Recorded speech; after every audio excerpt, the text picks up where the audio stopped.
Hello again. Welcome to another edition of Media Watch. I'm your host, Eric Tait.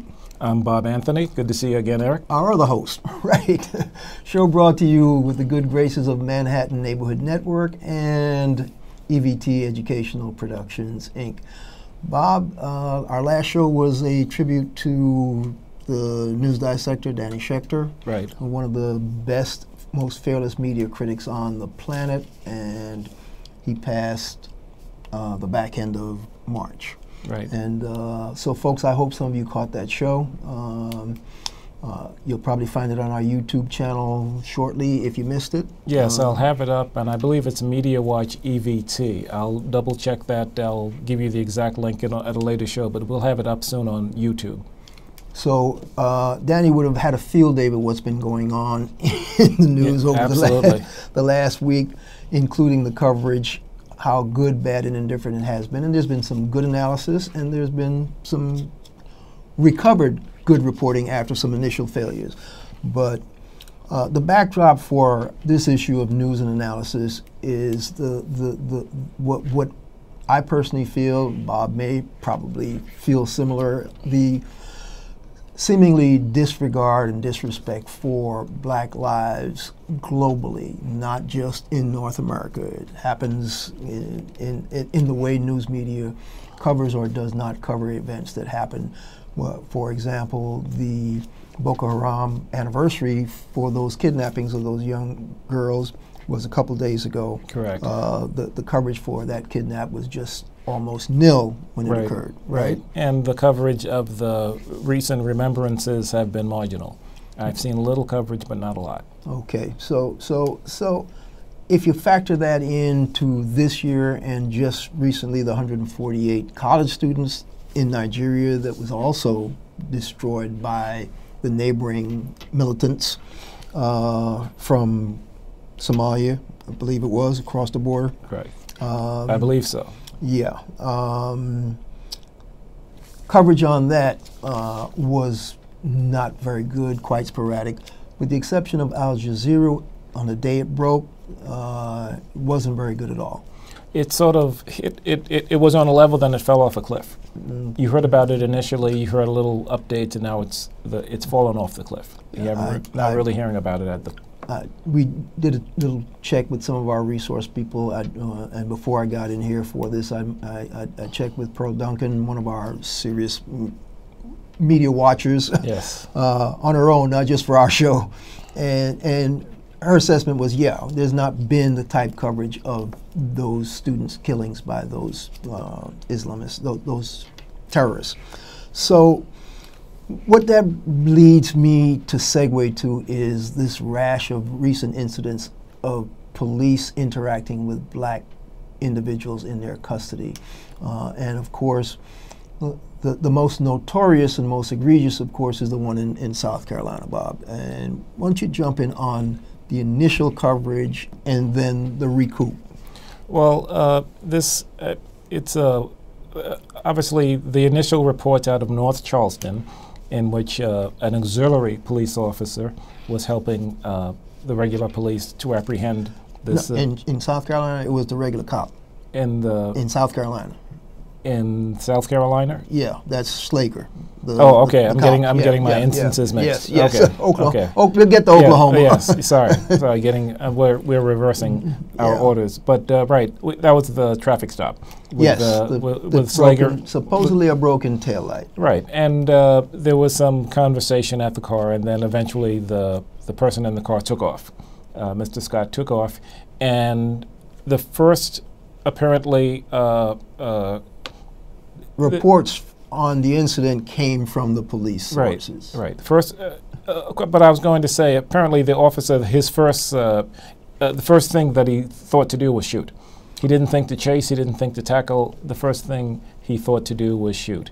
And the initial reports, of course, that came from the news media were that there was a struggle over a taser. Somebody was reaching for a taser gun, and that's how the confrontation. News media got that report where, though? Well, whenever you read the newspaper reports, and this is good for the readers of newspapers in general, looked for where it says police said. They'll say such and such happens, police said. Such and such injuries occurred, police said. Whenever you see that little short phrase, police said, that's where the information is coming from. It's not coming from the public or citizen journalism. And unfortunately, as a former newspaper reporter like myself, we depend on that a lot. And we hope it's truthful. Yeah, the police are your first source on any such incident or occurrences within their jurisdiction because they file an official police report. Right. And our journalistic colleagues, the outlet down there in South Carolina, what was the name of the newspaper on their initial reporting? The Post and Courier, was it? No, I'm getting my papers mixed up. I forget the name of the paper that did the initial reports. Right. But they initially filed a report about a struggle for Taser. Right. And they based their reporting on the fact that it came from the official police report. And Officer Schlager... Now I'm remembering. It was the Post and Courier. And they did initially, in the first report, and this appeared before the video came out, the initial report that came out in the paper was that there was a struggle, and additionally in the paper it reports that the police attempted to provide medical assistance at the scene, but they were not able to revive him. That was in the initial police report. And that was in the initial reporting from the newspaper, right? Because they got their information from the official police report. Right, and of course from the video we know that didn't happen. We know that there was not that struggle for the Taser, and there was not any kind of medical assistance given at the scene. And the Post and Courier has since provided pretty good reporting, but for that first day without the video, they had to rely on the police report. And unfortunately, without the video, that would have been would have been accepted as truth. The interesting thing is that because, to my way of thinking, they got bamboozled by the police on that official report, the Post and Courier really started to dig into who that officer was and what his record was. And the interesting thing is there's a Salon.com think analysis piece by Heather Digby Parton, who blogs by the name of Digby. And her headline was "The Walter Scott Outrage Nobody's Talking About." And let me just read the opening of her piece just because it just gets to the heart of how this incident really hit the nation. The horrific story of the unarmed Walter Scott's death at the hands of Officer Michael Schlager continued to reverberate. Aside from the incontrovertible evidence on the tape, and she's referring to the citizen video tape that was, cell phone tape that was shot, that totally contradicted everything that police report had. The accused officer shot him in the back as if he were doing target practice. And if you look at that video, the stance he takes, it looks like he's on a shooting range and he's actually doing target practice. To continue, there has since emerged more tape of the traffic stop itself and audio of the officer speaking with his superiors on the phone, raising even more questions about his state of mind at the time of the shooting. But as journalists have gone back and studied the officer's record and found that he was previously investigated for Taser abuse. And on even further investigation was found that this jurisdiction is known as Taser Town. Until the 8 shots heard around the world, cops in North Charleston, South Carolina were primarily distinguished by their zesty use of tasers. As computed by the local newspaper in 2006, cops there used tasers 201 times in an 18-month period, averaging once every 40 hours in one 6-month stretch, and disproportionately upon African Americans. The Charleston Post and Courier did the tally after the death of a mentally ill man named Kip Black, who was tasered 6 times on one occasion and 9 times on another.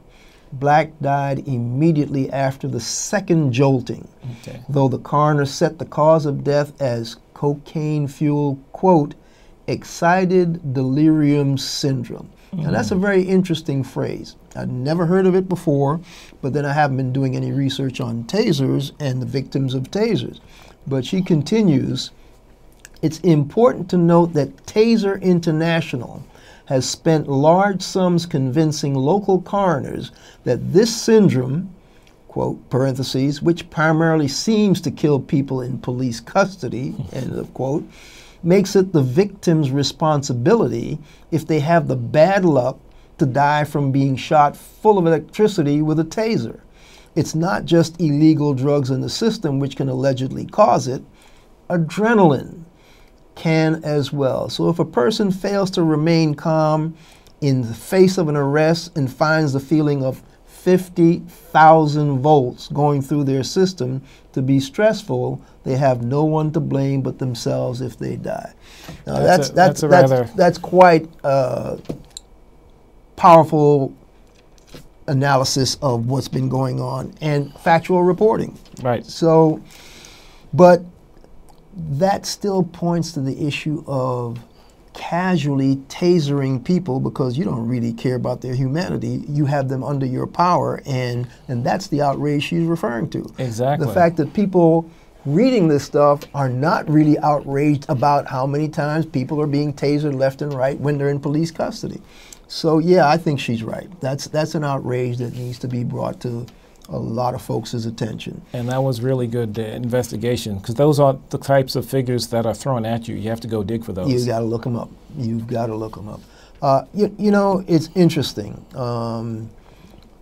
The other key point, you see in that video, this man is running away, and he's running away, and my first thought was, why is this man running from a police officer who only stopped him for a broken taillight? Right. And so I just possibly the lack of insurance papers. Yeah, I was listening to the narrative. You know, it wasn't like he was hiding anything, though. He handed over his stuff, right. And then all of a sudden he's running. And now, having read her thing about Taser Town, this man was running away because he didn't want to get shot with 50,000 volts. And she closes her piece very interestingly. Walter Scott ran from the pain of the taser, and he was shot in the back numerous times for doing it. France Pusock was compliant and was tasered. She's referring to a man in California who deputies wrestled down after he gave them chase, and they were upset because he'd run away from them on horseback. They wrestled him to the ground, and while he was on the ground, they just laid into him with all kinds of batons and stuff.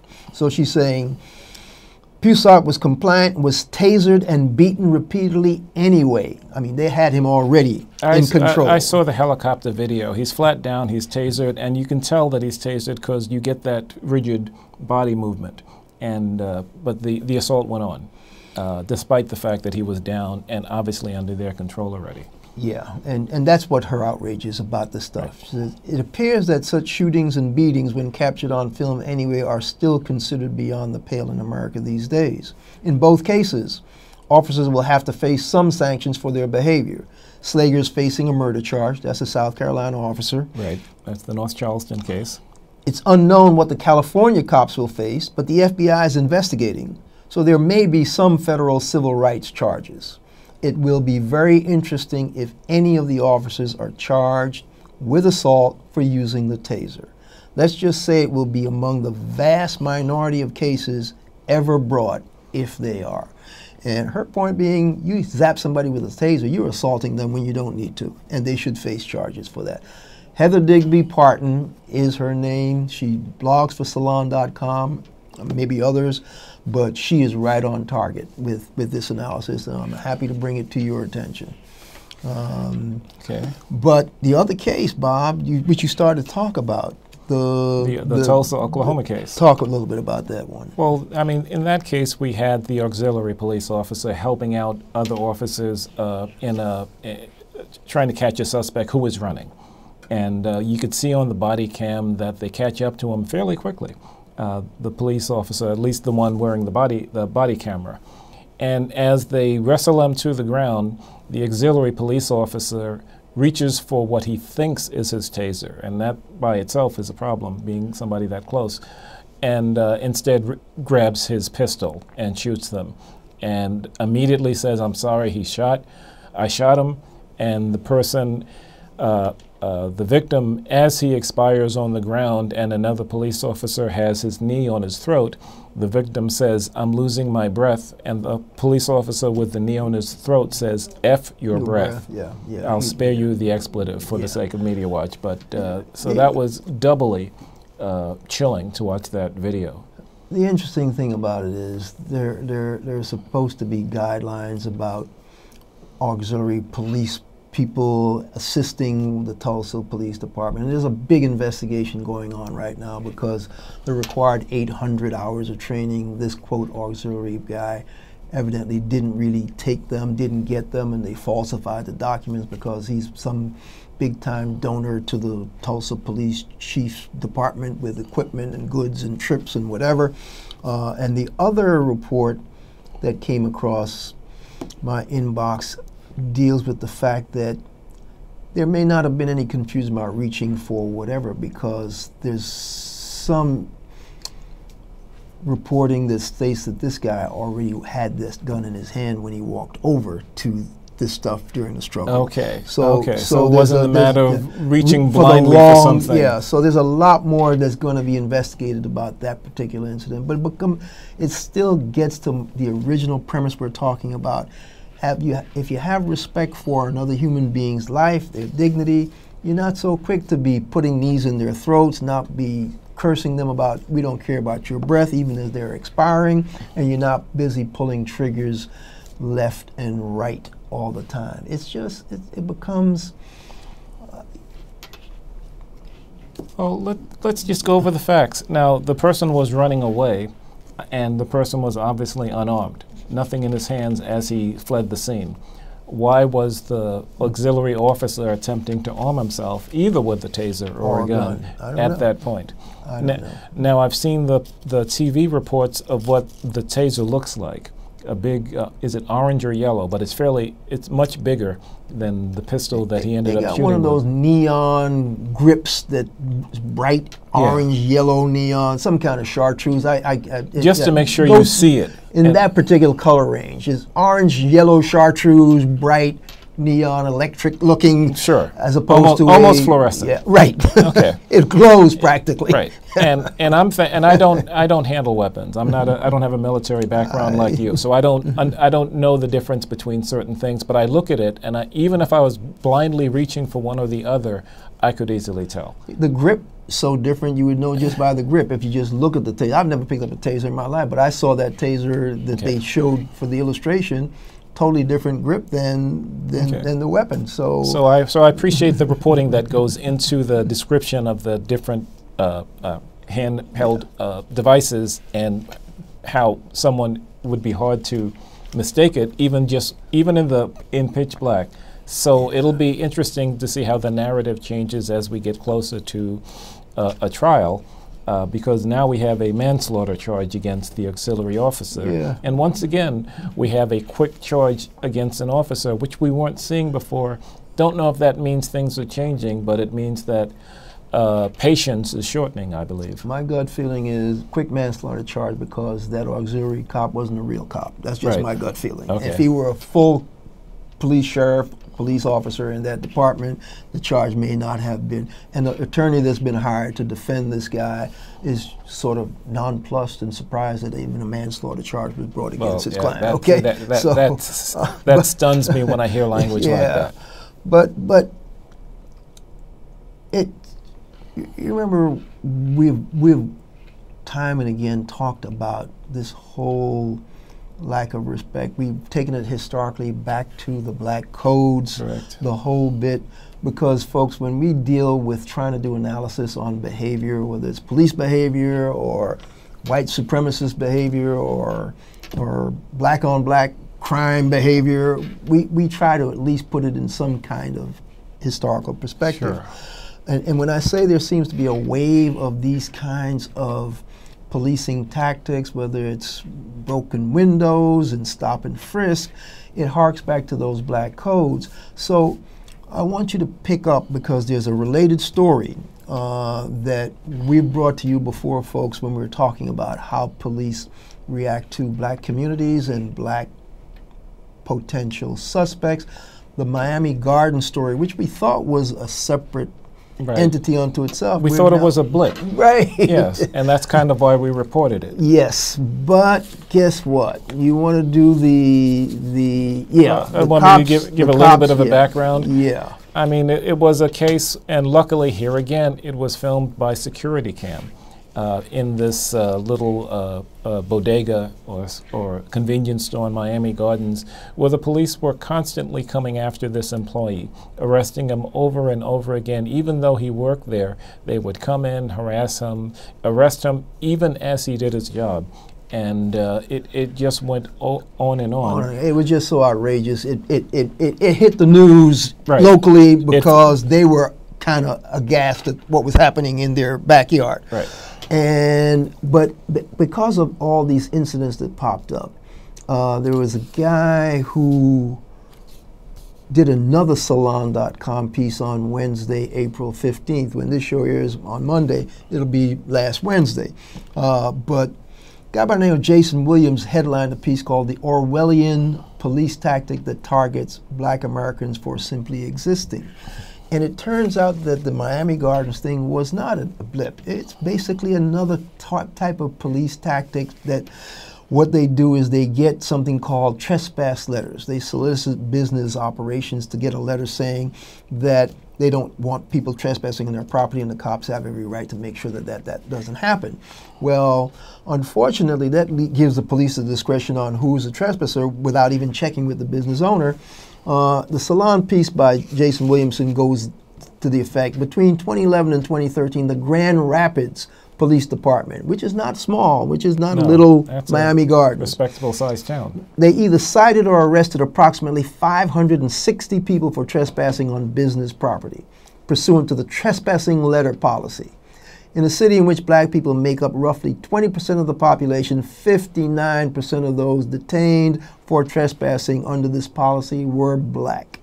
Perhaps even more telling is the fact that African Americans are more than twice as likely as whites to be arrested rather than simply ticketed when the police bring charges for trespassing on the property of an open business in Grand Rapids. Okay. So it's part of this broken windows. You aggressively make sure that little crimes are tackled, except that in these communities, the people that they're targeting,